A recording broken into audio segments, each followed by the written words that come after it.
are different, are we catching that, the symptoms that women have as well? I don't think we are. Occupational exposures can be different for women. Harassment. They are not paid for overtime. They are being overworked.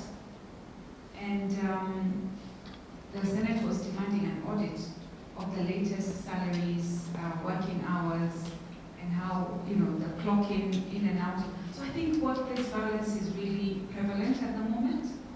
And there are many people who are going through it. And the saddest thing is that the victims are too scared to talk about it. So I operate International Social Security Association.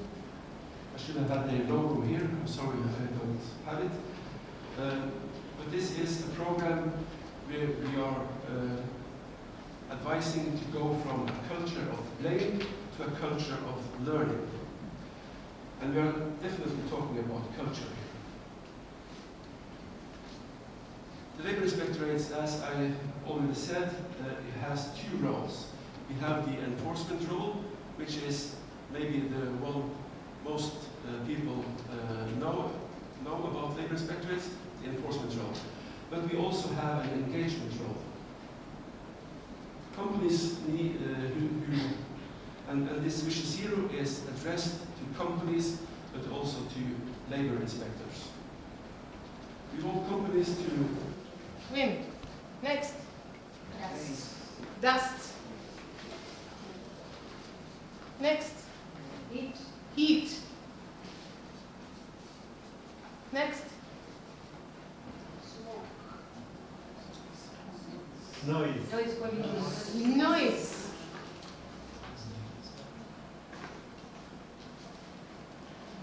So, See, You can just look at the app and look at the poster and see what's written about it. And if you want to copy it, it can easily be made here in Kenya as well, but it has to be adjusted to the Kenyan society. That's why you can't copy the tool. But you can copy the process. So unwanted sound, there is a conceptual definition. If you set consider or define for certain situation, then we call it operational definition. So industrial hygiene here, the occupational hygiene in this field, our purpose is to protect workers' health.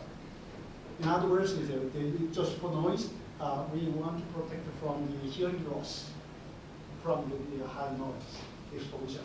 So that means it's directly defined as a physical term, like here in the Kenya, for 8 hours, if we expose the over 90 decibel, then there is a high possibility to get the hearing loss.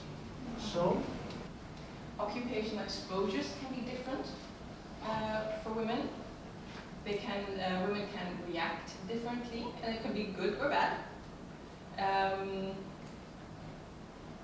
For example, when women have emotional situations at work because clients are maybe being difficult, women tend to talk to each other more than men, so that's a good thing. But there are also things that women are exposed to more, like sexual harassment and violence at the workplace that we heard about yesterday, more so than men. So it is it's a major source of inequality and discrimination, stigmatization, demoralization, and it is emerging as a serious and lethal threat to efficiency and success of organizations.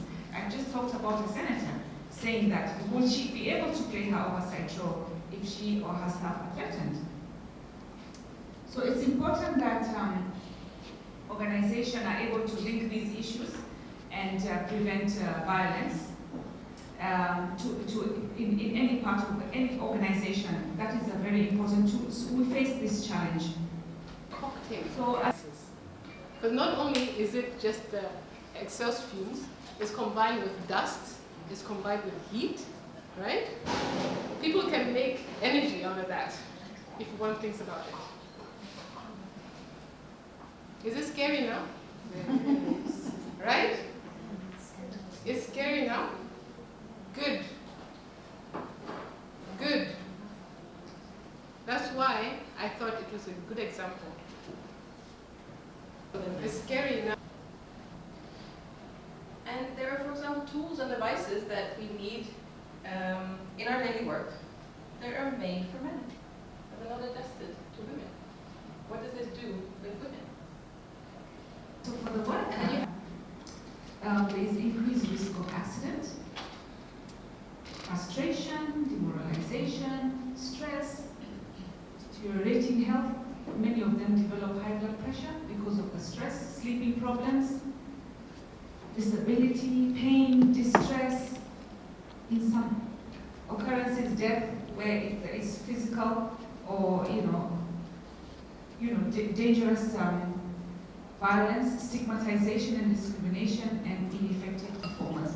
So when I have had the opportunity to work with companies, and I always tell the HR managers, when your employee is not performing well, don't just issue a letter, of wanting to know their KPIs, show cause why you should not be, disciplined.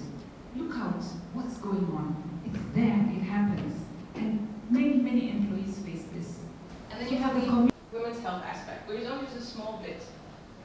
It's a small topic of the whole topic, but it is a big topic in and of itself. We have women who have their hormonal life cycles. How does that influence their work? And pregnancy, men don't get pregnant. Collaboration with the employees and the employers. How did you involve the employers? Well, they are there. In Norwegian society, the employers are easily accessible to their organizations. This electricity business, it consists of many small and medium-sized enterprises, and they are organized in a union.